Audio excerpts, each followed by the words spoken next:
with another movie review, and sorry, I'm adjusting the camera and the computer here.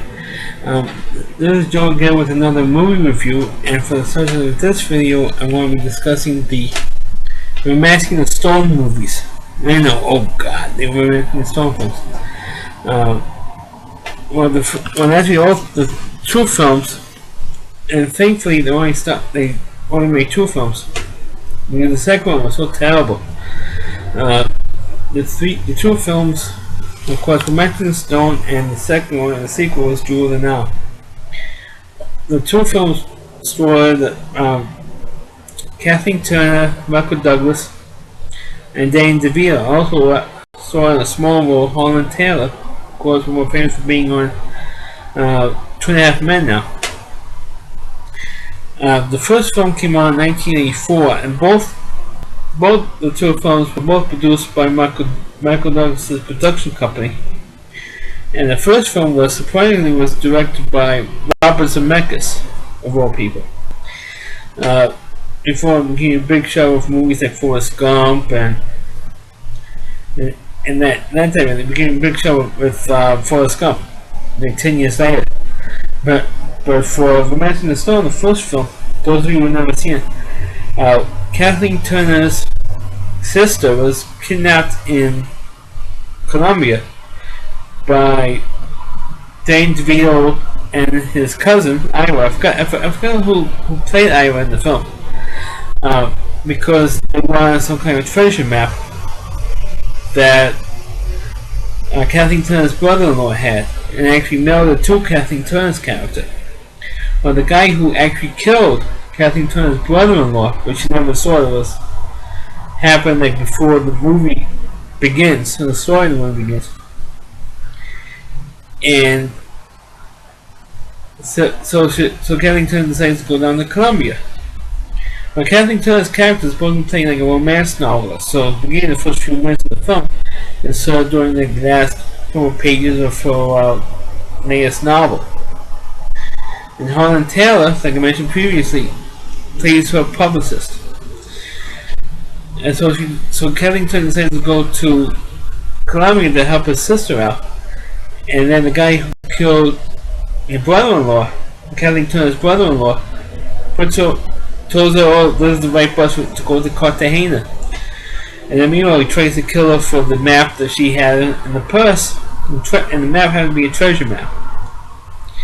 And it just so happens that Michael Douglas' character comes along and saves her life. And she makes a deal, and then later on, after that sequence, Kathleen Turner decides to make a deal with him and say, hey, why don't you help me get me up to a telephone? He said, okay, so he paid him $375 in American Express traveler's checks and take him to the nearest town. And so throughout most of the film, they try to take him to a phone. And then they end up falling in love with each other, and actually they have this one love scene, but you really didn't know which side Michael Douglas was actually on. You know he was against the guy who was after him, named General Zolo. And you know he was against that, but you don't really know who was in it for the stone, get the stone for himself either. Which they eventually did find the stone. And they had this big battle scene in this cabin between General Zolo and the two guys that wanted to get who held hostage Kathleen Turner's sister. And so they had a whole big McGill going on, and Michael Douglas hands over the stone to the Zolo character. His name Manuel Ojeda, I believe, played General Zolo in the film. So he gave him the stone, and he held the stone over this little pond area where it had a crocodile. So the crocodile jumps up, and I'm giving it away for those of you who have never seen the film, comes up and bites the guy's hand off with the stone in it. And so Michael Douglas is trying to go after the alligator who has the stone in his stomach at this point. And then of course what happened, you never really knew exactly what happened to the stone after the alligator left. You never really saw the stone again. You never knew what exactly happened to the stone. afterwards, like if he gave the stone away, or if he, sold it. Whatever the case may be, you never really knew what happened to it, which was my one big real chief, complaint about this film. But the movie was surprisingly successful enough, and let me tell you, those of you who have never seen Romancing the Stone or the sequel, you're gonna be, or when the original Romancing the Stone film, you're gonna be sick of hearing the name John Wilder. Because it's one of the most annoying things that screenwriters do, was have the other characters constantly repeat the name. Kind of like in my review of the movie Taking Care of Business, where you constantly get sick of hearing the name Spencer throughout the whole film. Same thing with Romancing the Stone. You're going to be sick of hearing the name John Wilder, because every character is John Wilder? The John Wilder? There's one guy who actually says that. And even Michael Douglas says, how are we going to get out of this, John Wilder? And even the Zorro character says, how are you going to get out of this? No more adventures for you, John Wilder. And as he was playing the killer. And the name does get, hearing it constantly, John Wilder, John Wilder, John Wilder. I mean, it gets annoying after a while. After hearing the name like 20 times, and the movie's only like not even half over, you're gonna be sick of hearing it. Like I said, the movie became pretty successful, and Romancing the Stone is kind of like a ripoff, or a modern ripoff of Indiana Jones. Indiana Jones movies, because that was huge. As a matter of fact, the same year that Romancing the Stone came out, you had the second Indiana Jones film, Indiana Jones and the Temple of Doom, came out the same year. So because it was riding the wave of, and again, Romancing the Stone kind of was riding the wave of Indiana Jones and the Temple of Doom, because it made enough. I guess it was successful enough, and of course the chemistry between Kathleen Turner and Michael Douglas, and of course Danny DeVito was coming off during the television show Taxi, so it was a pretty popular comedic actor because of the television show. So they made a sequel. This was called Jewel of the Nile, which came out in '86, I believe. Just 2 years later. And this time, instead of being in some jungle someplace, they made it into the desert in Arabia. And I'm not exactly sure which exact country it was in. This time we're looking for the Jewel of the Nile. It was like in Egypt, and this time instead of taking on some crazy guy, a crazy secret military police in Colombia, we're all of a sudden going up in these crazy Alps. And the leader of this guy, and when the movie starts off with John Wilder having writer's block, Kathleen Turner's character having a major case of writer's block, because she has her own little romance going on with Michael Douglas. So because she didn't have, the reason why she was so successful in writing all of her books was because she wasn't being romantically involved with anybody. Now all of a sudden she's being romantically involved with someone in Michael Douglas. So she kind of lost that fire that she had when she was writing her romance novels. So she didn't know what the hell. She's like 3 months behind, and behind the deadline for the latest book. So this Arab guy decides to hire her to actually write his life story for a magazine piece or book or autobiography or something. And he's captured. This guy, named Omar, actually captured the Jewel of the Nile. It has it in his possession. And everybody thought at first the Jewel of the Nile, oh, here we go, we're looking for another big diamond or another jewel or something. But meanwhile, the actual jewel is actually a human being. Kind of like a spiritual leader.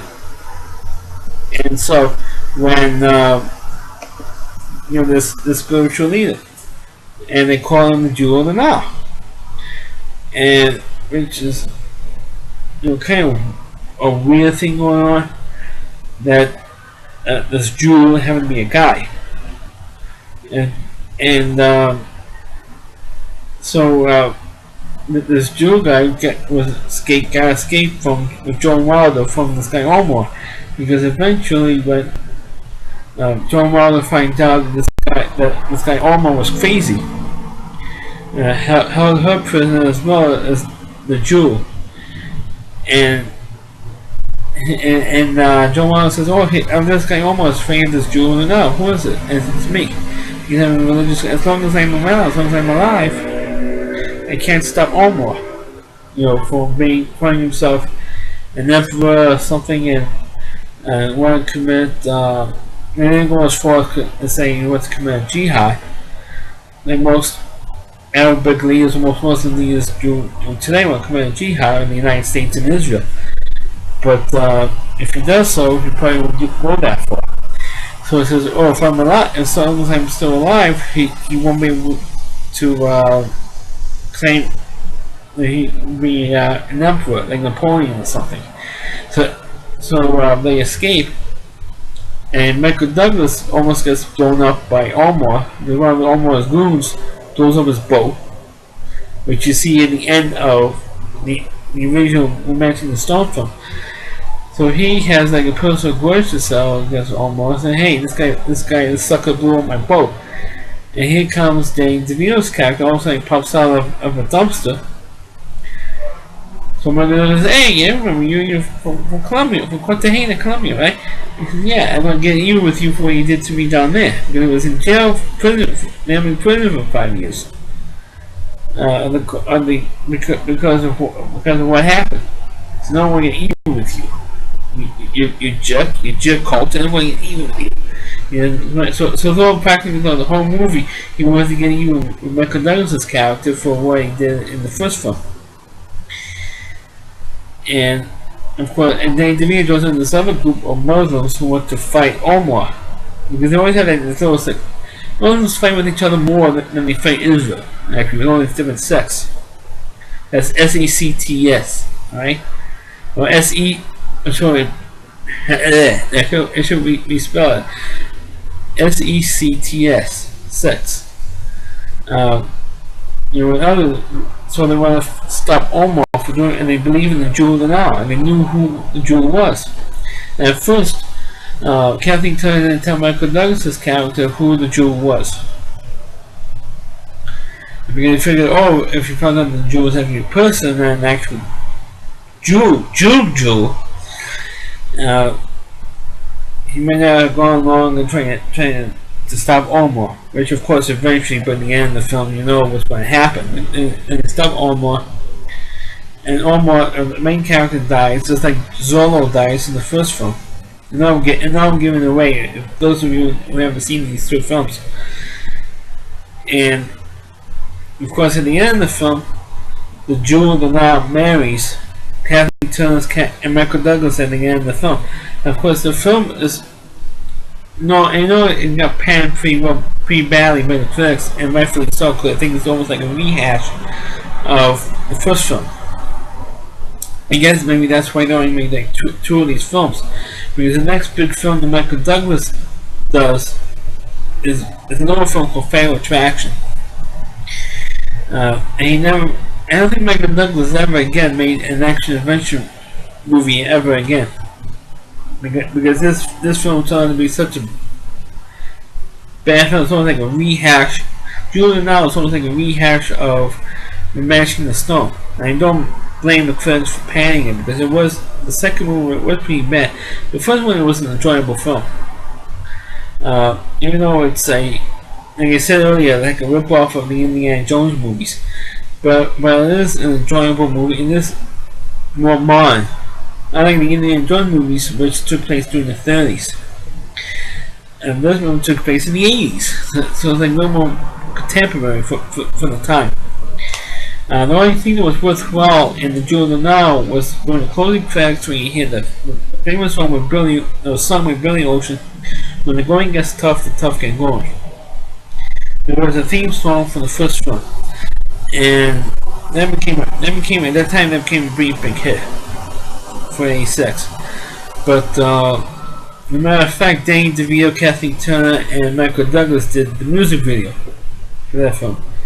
I mean, that's how, at that time, most of the big hits were in the 1980s. For those of you who were not born in the 80s, who was watching this video, most of the big hits from the 1980s, I'm talking about song hits, were from a movie soundtrack. And this one was one of them, like Footloose, Flashdance, The Woman in Red, Ghostbusters, Back to the Future. I could name any movie, and the soundtrack was just as good, and in some cases, better than the film itself. Like Dirty Dancing was I think the last real big movie soundtrack that ever came out was for Titanic. But that's an instrumental soundtrack, and then it only had one song on it. And The Bodyguard, I think it's the biggest selling movie soundtrack of all time, The Bodyguard. And even sold even more when Whitney Houston died. Anyway, I know I'm on a tangent there, but in terms of the June and Nile movies, stick with the first one, Romancing the Stone, because that is definitely the better film out of the two. If you had to pick one of the two, pick with the first one. But if you want to see the follow-up, or if you want to see the two characters get married at the end, watch the second one, June and Nile. But June and Nile was silly. It's a rehash of the first film. So I don't really recommend it as much as I did Romancing the Stone. I thought Romancing the Stone was fun. It was a fun movie to watch. But not so much, especially when you first meet the Michael Douglas character. And there is a marijuana reference in Romancing the Stone. And I'm going to say where it comes up, or whatever, but it's going to have a marijuana reference. And Kelly Turner says, not anymore, I'm getting dizzy. Yeah. But the two movies are entertaining for what they were at the time. But, I think those two movies have become pretty forgettable over the years. I don't know why. I don't know why that is, but it has gone pretty forgettable. And it's pretty sad because the performances are good, especially with Captain Turner, Michael Douglas, and Danny DeVito. And of course, the three of them would turn up again, I think 10 years later, or more than 10 years later, for the War of the Roses film. Because everybody remembers them for the June and Nile of the Romancing the Stone films, and they teamed up again for the War of the Roses, that movie was just awful. The War of the Roses, those are just terrible movie. But that's my review of the Romancing the Stone series. Please click on the video, please rate it, feel free to comment on it. Please subscribe to my channel, and please forward this video onto your Facebook pages. And please check out my other movie reviews, even television show reviews. Thanks for watching, and catch you next time.